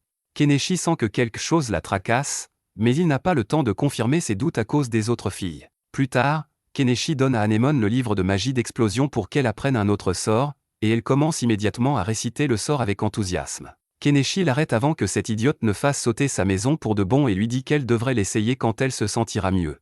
Le lendemain, Anémone commence à s'entraîner pour devenir une aventurière sous la direction de Mialet et Mina. Après cela, tout le gang retourne au donjon, et il trouve rapidement le cristal et la perceuse de Keneshi à côté. Keneshi réalise que l'araignée a dû entendre les bruits de la machine la dernière fois, et il décide de l'utiliser pour l'attirer à nouveau. Son astuce fonctionne, et l'araignée géante sort pour le combattre. Cette fois, Keneshi a fait des préparatifs, et il donne aux filles des pistolets à spray anti-insectes pour affaiblir l'araignée. Une fois que l'araignée semble faible et étourdie, Anémone la frappe avec un mur de feu, lui infligeant de sérieux dégâts, mais alors que tout le monde la félicite, l'araignée bat en retraite. Keneshi décide de la poursuivre et de l'achever, et il conduit son groupe à travers le donjon. Ils arrivent bientôt dans un espace ouvert où ils trouvent l'araignée brûlée dans un coin. Les filles la frappent à nouveau avec le spray anti-insectes, mais avant qu'Anémone ne puisse l'achever, le lynx sent un autre monstre à proximité. Tout le monde se retourne pour voir ce qui agite le lynx, et ils sont horrifiés de voir une araignée géante à un œil. Mina dit à Keneshi que celle-ci est une araignée femelle, et qu'elles sont plus grandes et bien plus dangereuses que les mâles. Keneshi réalise qu'il n'y a aucun moyen de battre la femelle, alors il décide de battre en retraite, mais la femelle est plus rapide que lui, et elle bloque la sortie, piégeant son groupe. Le lynx Vel est le premier à agir, et elle charge l'araignée et lui lacère l'œil pour l'aveugler. Le groupe de Keneshi commence alors à tirer du spray anti-insectes sur l'araignée femelle, puis Anémone la frappe avec une boule de feu. La femelle ne subit pas beaucoup de dégâts malgré les attaques, mais elle ne bouge pas non plus de sa place car elle prévoit de piéger tout le monde ici jusqu'à ce qu'il meure. Keneshi est furieux contre cette tactique, mais il laisse Mialet et Mina continuer à tirer du spray anti-insectes sur l'araignée femelle pendant qu'il range le corps de l'araignée mâle dans sa boîte à objets. Quand il revient, l'araignée femelle est toujours immobile, et Keneshi décide de sortir les gros moyens pour l'affronter. Il commence à dire des bêtises pour faire croire que c'est un sort, puis achète une pelleteuse pleine grandeur valant 9,5 millions de yens. Il envoie les filles loin pendant qu'il monte dans la pelleteuse, et Anémone le suit pour être avec lui. Keneshi charge l'araignée avec la pelleteuse et parvient à la jeter. Cependant, l'araignée a encore un peu de force, et elle l'attaque à nouveau, au même moment où le moteur de la pelleteuse tombe en panne. Keneshi panique en essayant de redémarrer le moteur, mais Anémone prend les choses en main. Elle frappe l'araignée avec le sort d'explosion, lui infligeant de sérieux dégâts.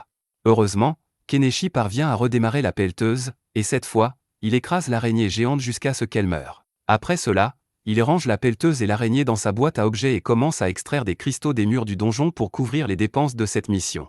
Bientôt, ils rentrent chez eux, et Primula panique en voyant le cadavre de l'araignée géante. Cependant, ce n'est pas la seule façon dont Keneshi va la choquer ce soir, car il prévoit de cuisiner et de manger l'œuf de l'araignée. Tout le monde est dégoûté rien qu'en entendant l'idée, mais l'œuf cuit s'avère plutôt délicieux, et Primula remarque que sa texture est comme celle du fromage, qui est très difficile à fabriquer. Keneshi lui dit que le fromage est très facile à faire, et ce faisant, il réveille la femme d'affaires en sa femme. Primula insiste pour apprendre à faire du fromage, et Keneshi lui montre la version la plus simple de fromage cottage qu'il connaît. Même cela s'avère être la chose la plus délicieuse que les filles aient jamais mangée, et Primula demande soudain à Keneshi d'enseigner cette recette à la femme du vicomte. Keneshi lui dit qu'il ne veut pas s'impliquer avec les nobles, et qu'il serait préférable de vendre du fromage. Primula semble nerveuse en entendant cela, et soudain, Mina dit à Keneshi la raison de sa demande. L'entreprise de Primula est actuellement harcelée par un marchand puissant et corrompu qui dirige la mafia des épices dans cette ville, et elle ne voulait pas en parler à Keneshi avant d'avoir tout fait pour le gérer. Keneshi est furieux en entendant cela et dit qu'il peut simplement écraser ce salaud avec sa pelleteuse, mais Primula ne veut pas cela. Elle veut se battre comme le font les marchands, et cela implique d'obtenir l'aide des nobles. Keneshi comprend que c'est une question de fierté pour elle, alors il laisse Primula faire comme elle veut. Elle partage la recette avec la femme du vicomte, qui envoie une lettre au marchand corrompu disant que quiconque harcèle l'entreprise de Primula sera sévèrement puni. Le harcèlement cesse grâce à cela, et Primula peut faire des affaires comme d'habitude. Peu de temps après, Keneshi repère un bateau se dirigeant vers sa maison, et lorsqu'il sort ses jumelles pour voir qui c'est, il est choqué de découvrir que c'est la vicomtesse qui vient lui rendre visite en personne. Lui et Primula vont l'accueillir, et la vicomtesse dit à Keneshi qu'elle a beaucoup entendu parler de lui car il est l'homme qui a tué Shaga et ses bandits. Keneshi essaie de prétendre qu'elle s'est trompée de personne, mais la femme a fait ses recherches. À contre-cœur, Keneshi lui demande ce qu'elle veut, et la vicomtesse s'incline devant lui pour faire une demande, et il réalise que cela ne va pas être amusant. La vicomtesse explique que le roi a ordonné la création d'un canal qui traverse tout le pays, et que tous les nobles doivent construire la partie qui passera par leur territoire. Malheureusement, leur territoire est très en retard, et à cause de cela, son mari a été humilié devant le roi. La vicomtesse Canaan dit à Keneshi que s'ils ne parviennent pas à terminer la construction à temps, ils pourraient perdre leur titre de noblesse et leurs terres. Elle dit qu'une partie importante du canal doit être terminée en un mois, et elle veut désespérément que Keneshi le fasse à temps. Elle promet de le récompenser avec tout ce qu'il veut s'il y parvient, y compris son corps, mais Keneshi refuse cette offre car il les préfère jeunes. Canaan se calme un peu et dit que puisque Keneshi est un mage, il doit être intéressé par les livres de sorts. Elle dit qu'elle peut lui donner le sort rare appelé haute protection, et Mina dit à Keneshi que c'est un sort de défense puissant qui peut même bloquer l'attaque d'un dragon. Keneshi est intéressé maintenant, et il pense que ce serait génial si Anémone pouvait utiliser un tel sort. Il accepte de prendre le travail, et Canaan l'emmène dans son manoir et lui donne tous les meubles inutilisés comme argent nécessaire pour le projet. Cela rapporte à Keneshi plus de 100 millions de yens, et il part immédiatement pour le site de construction dans sa nouvelle berline. Les filles sont étonnées de voir cet étrange carrosse, et la vicomtesse se révèle être une femme assoiffée qui continue de dire à Keneshi qu'elle lui donnera son corps comme récompense supplémentaire, mais il continue de refuser.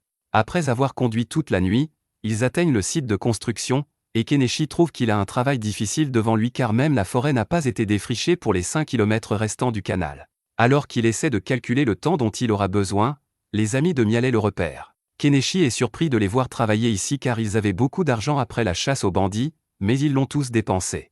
Pendant que Mialet leur fait la leçon pour leur négligence, Mina s'accroche à Keneshi, et tous les hommes chats sont sous le charme. Après cela, Canaan présente Keneshi aux marchands qui leur fournissent les matériaux pour construire le canal. Ils lui remettent la facture pour les articles, et Primula jette un coup d'œil pour découvrir que les marchands arnaquent la vicomtesse. Elle leur dit qu'il est injuste de facturer 10 pièces d'argent pour une hache, et les marchands lui disent qu'elle n'a pas d'autre choix que d'acheter les haches auprès d'eux car personne d'autre ne viendra faire des affaires ici. Primula relève le défi et demande à Keneshi s'il peut obtenir la même quantité de haches que les marchands apportent. Il achète immédiatement une hache en ligne et dit qu'elle ne coûte qu'une pièce d'argent, ce qui choque Canaan et les marchands. Elle décide immédiatement d'acheter les fournitures auprès de lui, mais les marchands se mettent en colère. Il rappelle à Canaan qu'ils sont de la compagnie marchande Togalom, et qu'elle ne peut pas se permettre de se faire des ennemis d'eux.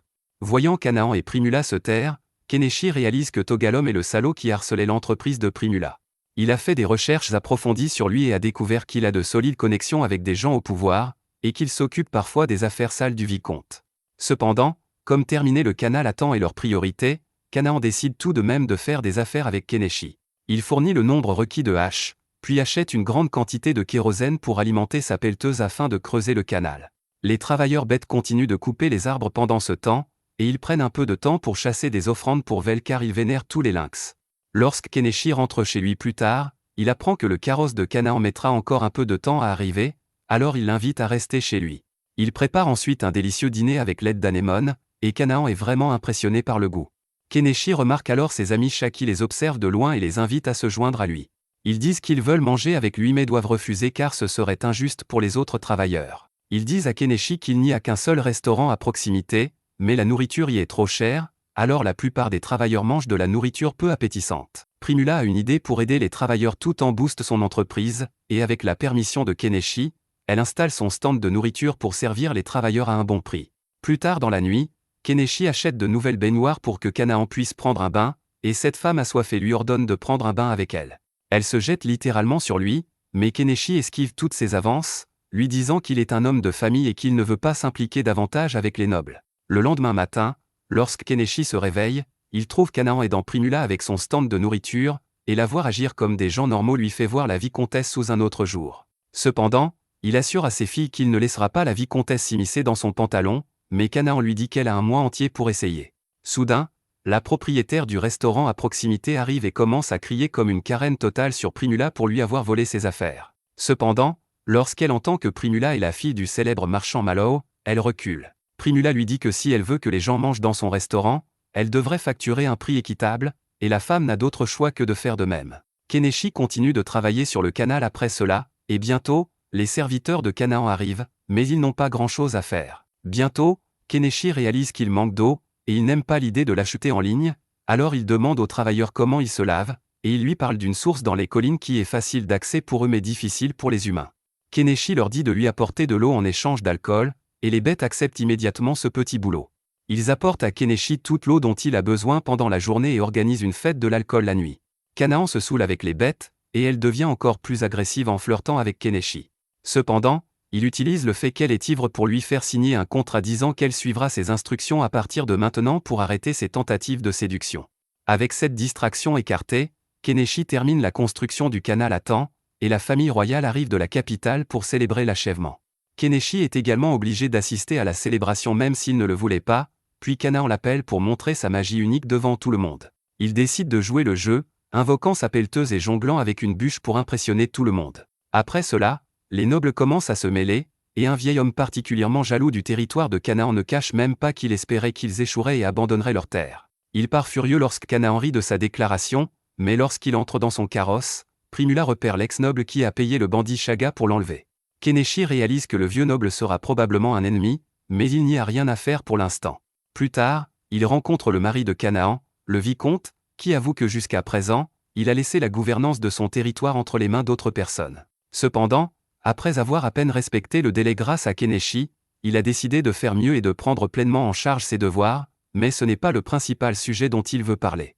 Au lieu des problèmes du territoire, le vicomte est plus curieux des livres imprimés que Kenichi vendait car il est un peu artiste lui-même. Il supplie Kenichi de lui apprendre comment il a imprimé ses livres, et Kenichi accepte, rendant le gros homme heureux de pouvoir enfin publier les livres qu'il a écrits.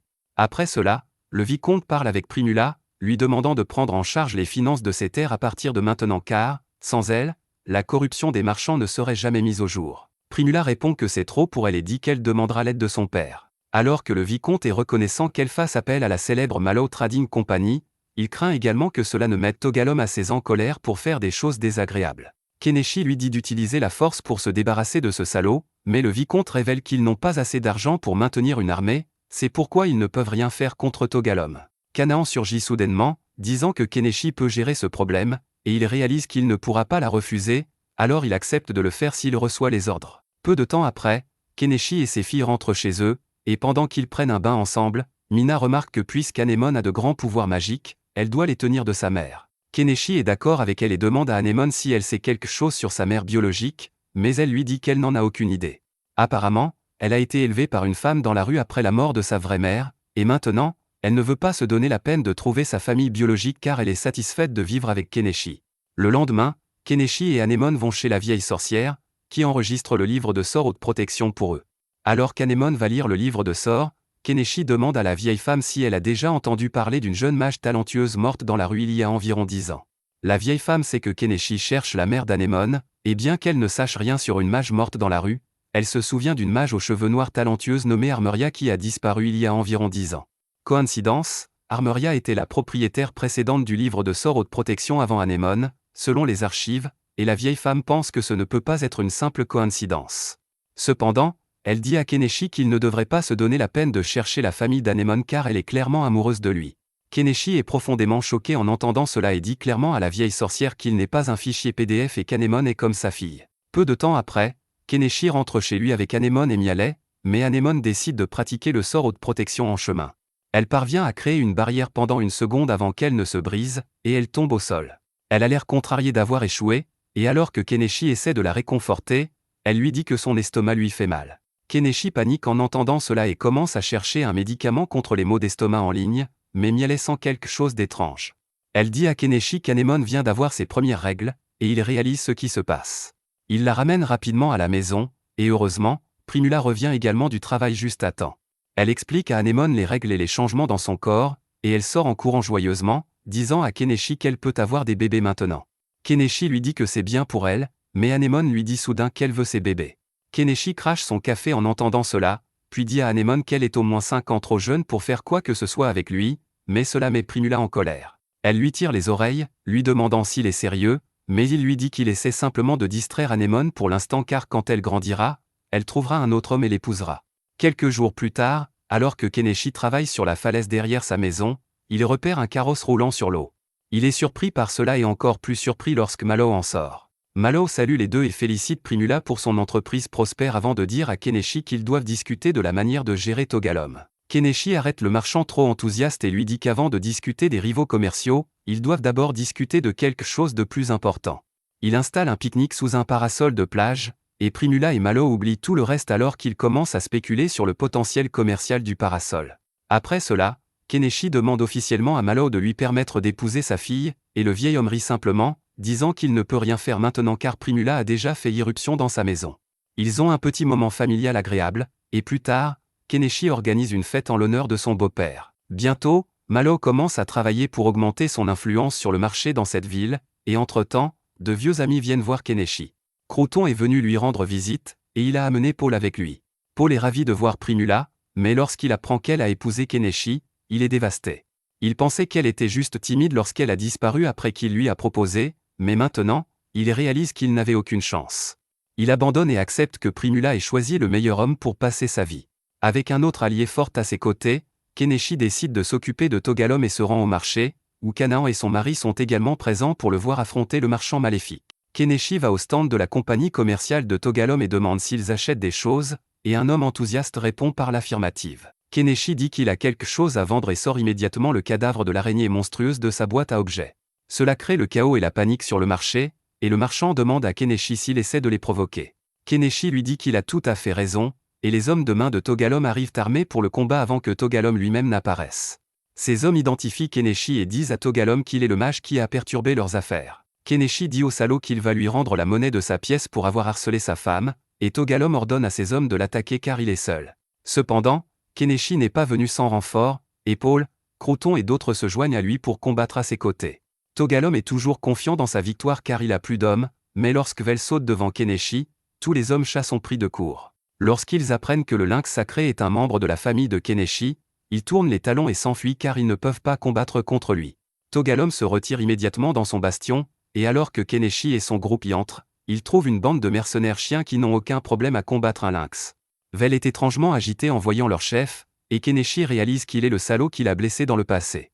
Les mercenaires chiens les attaquent immédiatement, et Paul s'avance pour combattre leur chef. Mialet et Mina s'occupent du reste des mercenaires chiens, montrant leur technique d'archerie impeccable, tandis que l'ami de Crouton repousse également les chiens. Le chef chien continue de combattre Paul à armes égales, puis Keneshi décide de rejoindre le combat. Il invoque sa mini pelleteuse et commence à détruire le domaine de Togalom et à lancer des pierres sur ses hommes pour les assommer. Togalom se retrouve seul maintenant, et il essaie de s'enfuir, mais Keneshi le poursuit. Une fois qu'il suit Togalom à l'extérieur, Keneshi range la mini pelleteuse dans sa boîte à objets et invoque la grande pour détruire sa boutique. Alors que Keneshi détruit son bâtiment, le salaud commence à paniquer, mais Malo demande alors à Keneshi d'arrêter, disant qu'il n'est pas nécessaire de détruire le bâtiment car ils peuvent l'utiliser comme leur quartier général dans cette ville. Togalom maudit Malo et Keneshi mais leur dit qu'ils seront punis par la loi pour avoir tenté de le tuer. Cependant, Keneshi lui dit que ce sera l'inverse. Il dit qu'au moment où Togalom a ordonné à ses hommes de dégainer leurs armes, il a été accusé de complot contre la vie du vicomte. Le salaud ne comprend pas ce qui se passe, puis le vicomte s'avance, agissant comme si Togalom avait essayé de le tuer pour donner à Keneshi une raison valable de son crash. Le vicomte dit alors à Togalom que s'il laisse derrière lui sa propriété et quitte la ville pour de bon, il va lui pardonner ses crimes. Togalom n'a d'autre choix que d'accepter cette offre pour sauver sa vie, et avant de partir, il dit à Malo qu'il a trouvé un bon partenaire en Keneshi. Cependant, il lui demande de réfléchir à la raison pour laquelle sa fille a été enlevée. Juste au moment où il dit cela, un messager arrive de la capitale royale, disant que le roi a convoqué le mage connu sous le nom de Keneshi immédiatement. Le vicomte confirme que la lettre est réelle, et Togalom rit en disant à Keneshi que le clou qui dépasse se fait marteler.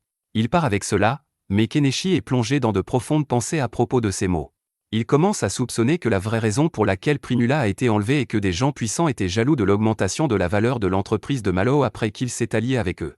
La pensée qu'il est la raison pour laquelle Primula était en danger met Kenichi en rage, et il décide de s'assurer de sa sécurité à partir de maintenant. Cette nuit-là, il dit à Primula et Malo qu'il ne leur fournira aucun nouvel objet pour le moment afin qu'ils n'attirent pas une attention indésirable. Primula refuse d'accepter qu'il est la raison pour laquelle elle était en danger. Elle dit qu'ils doivent prendre des risques pour gagner des profits, et se faire enlever en fait partie. Elle dit à Kenichi qu'elle ne se soucie pas des conséquences car elle a décidé de passer sa vie avec lui. Elle dit que la famille royale était destinée à l'appeler tôt ou tard, et maintenant elle veut l'accompagner pour le soutenir. Le lendemain, Croton emmène sa femme et sa fille dans leur nouvelle maison sur le territoire de Paul. Anémone fait un adieu émouvant à sa meilleure amie Marie, et après cela, Kenichi décide de faire son mouvement. Il emballe toutes ses affaires, puis demande à Canaan et au vicomte ce qui se passera s'il s'enfuit au lieu d'aller à la capitale. Les deux paniquent en entendant cela car cela serait considéré comme un acte de rébellion, et ils seraient considérés comme coupables d'avoir laissé Kenichi s'échapper. Voyant qu'il n'a pas le choix, Kenichi décide d'aller à la capitale royale, et ses filles ne le quitteront pas, peu importe ce qu'il leur dit. Bientôt, Kenichi et ses filles atteignent la capitale royale en voiture, et ils sont surpris de voir des golems en train de réparer les murs du château. Une fois les murs franchis, ils entrent dans la capitale, mais ils n'ont pas de carte car le plan de la ville est top secret, et Kenichi se perd autant que Zoro en essayant de trouver un chemin. Il parvient à atteindre le palais et montre aux gardes la lettre d'invitation du roi. Les gardes lui disent d'attendre à l'extérieur, et bientôt, la princesse du pays sort pour voir l'invité. Kenichi et ses filles s'agenouillent immédiatement devant la princesse Lilith, qui lui demande « Comment diable êtes-vous arrivé à la capitale depuis une ville lointaine en seulement 2 semaines ?» Kenichi lui parle de la bête invoquée qu'il chevauche, qui est sa voiture, et Lilith est très curieuse à ce sujet. Malgré les avertissements de ses accompagnateurs, elle monte dans la voiture de Kenichi, qui l'emmène faire un tour. Lilith est impressionnée par la voiture, mais Kenichi essaie de lui faire comprendre qu'il ne faut pas monter dans des véhicules avec des étrangers, lui demandant ce qu'elle ferait s'il la kidnappait. Mais la princesse aime le chaos et lui dit qu'être kidnappée sera pour elle une nouvelle aventure passionnante. Kenichi se rend compte qu'il est inutile de lui dire quoi que ce soit, et il la ramène simplement à la porte du palais. Les serviteurs commencent à harceler Lilith à propos de ses actions imprudentes, et elle leur dit de quitter leur travail s'ils ne peuvent pas la gérer. Après cela, elle inspecte les compagnons de Kenichi et décide qu'il est une personne de confiance. Elle décide de le récompenser simplement parce qu'elle l'aime bien, et Kenichi ne veut rien de plus qu'un coin du jardin royal où il pourra installer son campement pour rester avec sa famille. Il explique que la plupart des auberges n'acceptent pas les beast folk, mais il veut qu'il reste avec lui, et Lilith rit de sa simple demande. Elle autorise Kenichi à installer son campement dans les jardins jusqu'à ce qu'il rencontre le roi, mais lui fait comprendre que cela peut prendre des mois avant qu'il n'obtienne une audience. Kenichi est déjà épuisé en pensant à la période d'attente, mais il suit Lilith dans un coin du jardin royal, où il convoque sa maison. Tout le monde est choqué de le voir sortir une maison de nulle part, et Lilith n'attend personne pour aller la vérifier à l'intérieur. Ses serviteurs inquiets se précipitent à sa suite, mais elle est plus rapide que tout le monde et explore rapidement la maison. Elle déclare ensuite qu'elle va rester ici avec Kenichi, et bien que ses serviteurs lui disent que c'est inacceptable, elle fait ce qu'elle veut. Ensuite, Kenichi installe d'autres bâtiments près de sa maison et fait appel à sa mini-pelle pour creuser des fosses de toilettes. Lilith est très curieuse de voir les bêtes de fer dont elle a seulement entendu parler et grimpe sur les genoux de Kenichi, provoquant le chaos parmi ses serviteurs. Kenichi la porte dans ses bras, mais cela énerve l'un des gardes de Lilith, qui lui dit d'éloigner ses sales pattes de la princesse. Dès que Kenichi pose la princesse au sol, le garde l'attaque, mais Kenichi réagit rapidement et achète un bouclier anti-émeute pour se protéger. Il utilise ensuite son arbalète pour effrayer le garde et le faire reculer, mais Anémone ne se contente pas de cela. Elle commence à charger une boule de feu pour griller le garde, et Kenichi ne parvient pas à l'empêcher de tirer. Heureusement, un mage protège le garde à l'aide d'une barrière magique, et avant que les choses ne s'aggravent, Lilith intervient et demande à tout le monde de se calmer. Elle s'adresse ensuite à Anémone et lui dit qu'il est impressionnant qu'elle soit un mage compétent à son âge. Lilith l'interroge sur les autres sorts qu'elle peut utiliser, et quand Anémone révèle qu'elle peut utiliser un sort d'explosion, la princesse est surprise. Elle dit aux gardes qu'ils ont de la chance qu'Anémone n'ait pas utilisé le sort d'explosion dès le départ, sinon ils auraient reçu une promotion pour avoir sacrifié leur vie. Après cela, Kenichi dit à Lilith qu'il doit préparer le dîner, et elle est curieuse de voir ce qu'il mange, alors elle s'invite. Kenichi gagne son cœur en lui servant du curry, et Lilith est curieuse de connaître les épices qu'il a utilisées. Kenichi se contente de lui passer la poudre de curry, affirmant qu'il s'agit d'un produit célèbre de sa ville natale, mais qu'il ne connaît pas les épices exactes utilisées. Lilith est satisfaite et passe immédiatement aux couverts utilisés par Kenichi. Elle lui demande de les lui vendre, et Primula dit à Kenichi d'augmenter considérablement les prix, car la princesse ne rechignera pas à payer. Suivant son conseil, Kenichi vendit jeux d'assiettes et de cuillères à la princesse, qui demande à sa servante de les apporter, ainsi que le mélange d'épices, au chef cuisinier. Une fois la servante partie, Lilith commence à demander à Kenichi s'il a des objets interdits dans sa boîte à objets, mais Anémone devient soudain jalouse de la princesse qui se rapproche trop de Kenichi. Elle le sépare, et bien que Kenichi assure à Lilith qu'il est comme le père d'Anémone, celle-ci a bien l'intention d'en faire son père. Elle dit fièrement à la princesse qu'une fois majeure, elle aura les enfants de Kenichi, et cette déclaration rend Lilith peu sûre d'elle et triste car elle sait qu'elle devra épouser quelqu'un qu'elle n'aime même pas pour des raisons politiques. La nuit arrive bientôt et Lilith prend un bain avant d'aller dormir avec Anémone et Primula. Kenichi et les chats dorment dehors, mais soudain, les chats sentent quelque chose d'étrange venant de la direction du palais. Dès le lendemain, la vie de Kenichi est entièrement dirigée par les caprices de Lilith. Elle l'envoie en mission pour exterminer les rats dans les sous-sols du palais et organise même une vente aux enchères pour l'araignée géante qui se trouve dans sa boîte à objets. Quelques jours plus tard, elle décide de lui offrir le curry que le chef cuisinier du palais a préparé, et bien qu'il ait l'air complètement différent, Kenichi trouve qu'il a un goût assez similaire. Il félicite le chef, mais Lilith lui demande s'il a quelque chose que le chef ne peut pas copier. Kenichi n'aime pas la concurrence inutile, mais il sort une boîte de chocolat de luxe pour la princesse, et le chef s'avoue vaincu après avoir goûté un seul morceau. Le lendemain, Lilith retourne chez Kenichi pour chercher d'autres chocolats, disant que la reine veut en manger aussi. Kenichi lui donne immédiatement une boîte, puis Lilith explique que la reine n'est pas sa mère biologique, mais qu'elles sont en bons termes. Elle l'avertit également que la reine est assez lunatique et qu'il doit essayer de ne pas se mettre à dos lorsqu'il la rencontrera. Quelques jours plus tard, les félines ressentent à nouveau l'étrange sensation qu'elles ont eue plus tôt, et même les servantes de Lilith commencent à bavarder entre elles. Lilith dit à Kenichi que la plupart des gens croient que des fantômes hantent le palais royal, et qu'elle pourrait ressentir leur présence.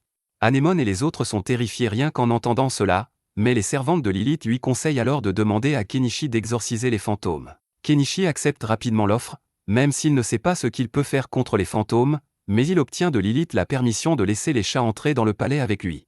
Après cela, il commence à se préparer pour la mission d'élimination des fantômes et achète de l'eau bénite en ligne, qu'il mélange à de l'alcool pour la vaporiser.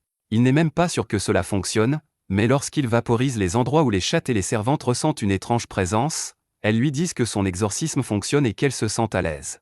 Kenichi pense qu'il s'agit simplement d'un effet placebo, mais il continue à vaporiser l'eau bénite dans tout le palais et atteint finalement la dernière destination, la chambre de la reine. Lilith explique que la reine a du mal à dormir ces derniers temps, et que même lorsque Kenichi asperge toute la pièce, le lynx-vel ne sent aucune différence.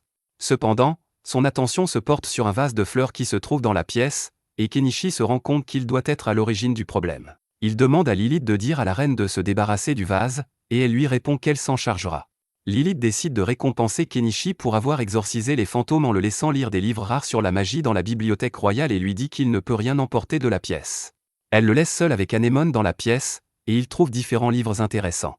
Anémone dit qu'ils ne peuvent pas tous les lire, mais Kenichi lui dit qu'ils vont simplement les copier au lieu de les lire. Anémone dit que c'est illégal, mais quand Kenichi lui rappelle à quel point Lilith l'a ennuyé, elle accepte de copier les livres avec un scanner portable. Peu après, le jour de l'audience avec le roi arrive enfin, et Kenichi se rend dans la salle du trône avec toute sa famille à ses côtés.